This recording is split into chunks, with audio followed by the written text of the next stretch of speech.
Picture this. You drop your kid off to university or off to their new apartment. In my case, it was university. And you come back home and the house is quiet and you slowly fall apart. Now, the plan was as soon as they left, you were going to have fun. You were going to have a ball. You were going to jump into adventure. You were going to do this. You were going to do that. And you were going to do all the things. But none of those things happened. You couldn't even remember what it is you wanted to do, much less do it, because you were in such a disarray and you were so distraught. What does it feel like when you lose a part of yourself or you feel like you lose a part of yourself? Here's what I've learned. The brain literally rewires itself around taking care of your children. All you empty nesters, come on in. Let's talk about what it felt like for you. If you experienced empty nest syndrome, I'm going to share what it felt like for me during my tenure with empty nest syndrome. My name is Dixie Nichols, and I'm here to help you tap into the wholeness and the expansiveness of well-being and well-aging. Today, we're talking about empty nesting and how the brain plays a huge role in how you feel, and how it also plays a huge role in how you move through it and navigate the process. Let's get into it. So, what is this empty nesting or empty nest syndrome? So, empty nest is the feeling of emotional distress when your last kid leaves home. It is much more common and much more intense than people actually think. Now, not everybody goes through empty nesting the same way. I've met many women who've said, no, not me. I have a whole life to live and I'm living it immediately. And they proceed to live it immediately, seemingly unbothered. They've said they're not bothered. They've said they couldn't be bothered. They've done their part and now they're ready to live their life and off they go. That was my plan, but it didn't work out that way for me. We're all different with different experiences and different paths in life. And the important thing is to honor that, honor how you feel. If you don't want to cry and you don't feel the need or the urge to fall apart because that's just not how you feel, don't. Why should you? But if you feel that way, then you should, because that's how you feel. And I felt that way and I leaned all the way in and I learned a lot in the process. And I'm on the other side of it and I'm here to share with you what I did and what may help you. So some of the common symptoms that people experience during empty nesting includes grief, loss of purpose, sadness, anxiety, and even depression. Fortunately for me, I didn't experience depression. I did not experience anxiety, but I did have confusion in terms of what next? What do I do? How do I do it? Where do I begin? I did have lots of feelings of sadness, and I cried and cried and cried and cried. So I dropped my daughter off to school. And when I came back home to the US, came into the house, it was quiet, no children, nobody, nothing. I have two daughters. They are 13 years apart. I had my first daughter at 19 and the second 13 years later. When the first went off, yes, that's an accomplishment that I am grateful for.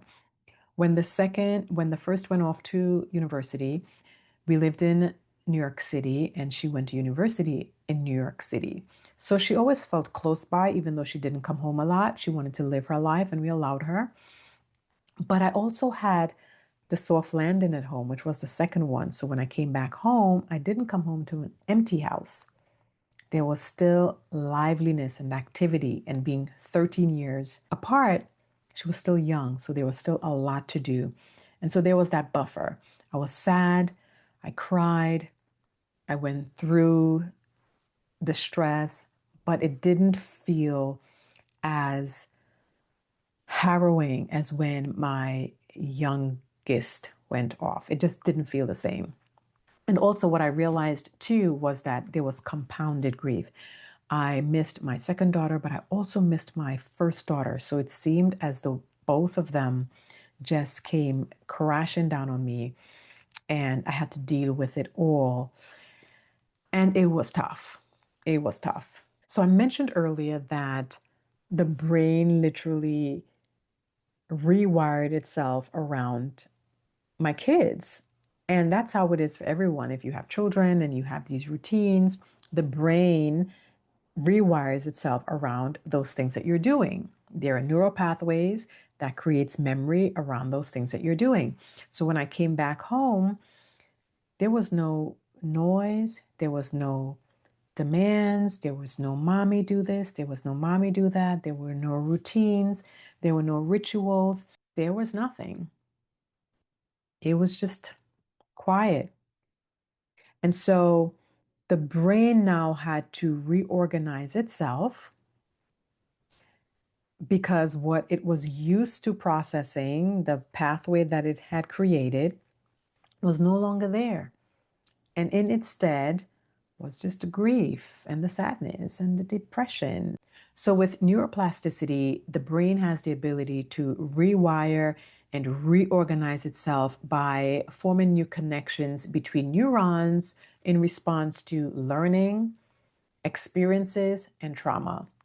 So, an example of learning would be learning to play the keyboard or the piano. Every time your hand strikes or finger strikes a chord, the brain remembers that. And eventually, you build those muscles and you become proficient and great at it.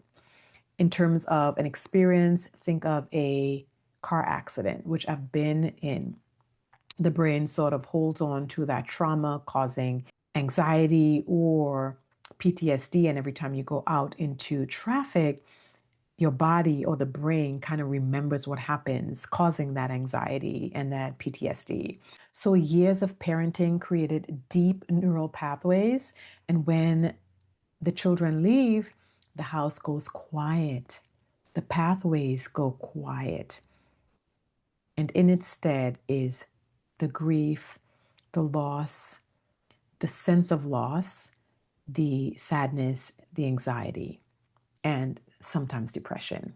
So we've got to give ourselves love, and we've got to give ourselves time, and we've got to allow ourselves patience, and we've got to give ourselves grace. Here is something that I think is quite interesting. Our children's cells stay in our bodies for decades and even a lifetime. 3 decades, 4 decades, a lifetime. Imagine that. No wonder it is so difficult for parents to sometimes separate from their children after having parented for so long. After those neural pathways are set, after that memory is there, and then all of a sudden you have to separate. It's no wonder the body becomes turbulent. And it's no wonder that the process takes time. But all the love in the world that you need, give to yourself. And sometimes you need to receive support from elsewhere. I would not suggest you do this alone. I would suggest that you lean into your community. So turn to your family members. If you have other children, spouse, significant other, siblings, extended family, aunties, godmothers, grandmothers, great grandmothers, girlfriends, sister friends, actual community with groups of people experiencing the same thing, social media communities where people might be experiencing the same thing. Lean into community to help support you. See a therapist if you need to, because the process is not the easiest one. I was quite surprised. Honestly, I'm still kind of baffled by the reality as opposed to what I had envisioned. I think when I envisioned initially, I did not factor in the neural pathways. I didn't factor in neuroplasticity and how that played into how I show up in the world. So, just like the brain rewired itself and created pathways that eventually led to grief when those pathways went silent, you can support the brain in rewiring itself to create new neural pathways for the outcome that you want, the adventure, the fun, the joy, all of that is still possible. So do envision the new life that you want to create for yourself. Do be in awareness, do be in acknowledgement, and do be in action. Be in awareness, be in acknowledgement, be in action. Triple A. I'm telling you, my triple A is always triple Aing. There is always a place for it in your life, and you can always utilize it to get you through transitions and through anything that you're going through in life. Be in awareness of the fact that you are an empty nester and you are having an experience around this neurological change. Be in acknowledgement that it's happening. You can be in awareness and not acknowledge. But if you are in awareness of it and you acknowledge, yes, it is indeed happening. Yes, I am sad. Yes, I feel depressed. Yes, I have anxiety. That's good. Because then the next step is to take action. And what are you going to do to get to that other side and the life that you had planned before? And I had to do that. I had to allow myself to go through the process, honor what my body was feeling, lean into it, feel it, seek support from my community in all the ways that it's available, seek resources in all the ways that they were available. And then I got to the other side. So for me, I was able to create new goals for myself. I co founded a business and we are creating community around the menopausal transition and well aging and growing older. I have my own personal work that I do as a strategist, a well being strategist. I have the work that I do around coaching. I have the restorative practices that I am immersed in, like Qigong. I have the teaching and the workshops that I do. I have the courses that I create. I have the newsletter that I send out to people. I have started traveling a lot more. I spend a lot more time with family now, my grandmother, my friends in abroad and locally. I spend more time creating the work and the life that I want to. I spend more time managing my finances because I'm growing older. I spend more time looking at what I have to do to be well and to be as whole as I can be and as expansive as I can be. I spend time educating myself about the world and what we're going through. I spend time learning. I spend time still unlearning, creating new neural pathways. So there is so much that you can do. You can resurrect dormant hobbies. Maybe you like to sew or knit, or perhaps you want to start a business. Now you can start a business. Maybe you didn't have the ability to start it then because you had too many responsibilities when your children were at home. Now you can start that business. Maybe you wanted to start a new career and couldn't because you needed to be in a specific geographical location and you couldn't move while your children were at school. Well, now you can move. That's kind of where I am in my life right now. Where I am is not aligned with the life that I am living and the life that I want to continue to live. So a move at some point is going to happen. Maybe you've divorced and you want to start a new relationship.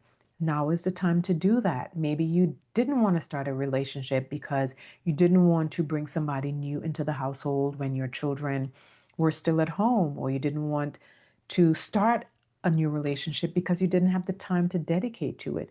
Now is the time to do that.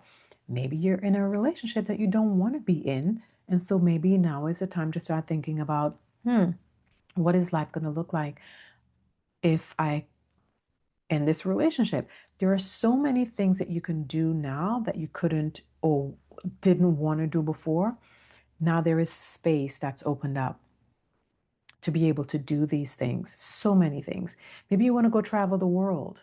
Maybe you want to travel your country right? Just think of all the incredible things that you can do during this time that your children are gone off to wherever they are, whether it's to school or living on their own.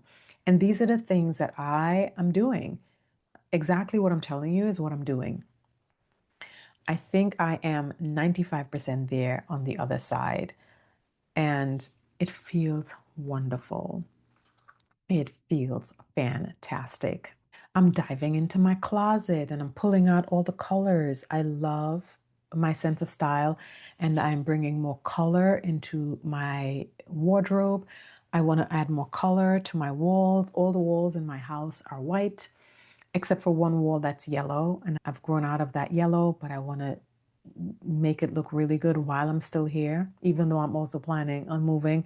As you can see, there's still some confusion, but I know that's what I want to do. It does not matter where I end up, wherever I go, my walls are going to be colorful and my life is going to be as colorful as possible.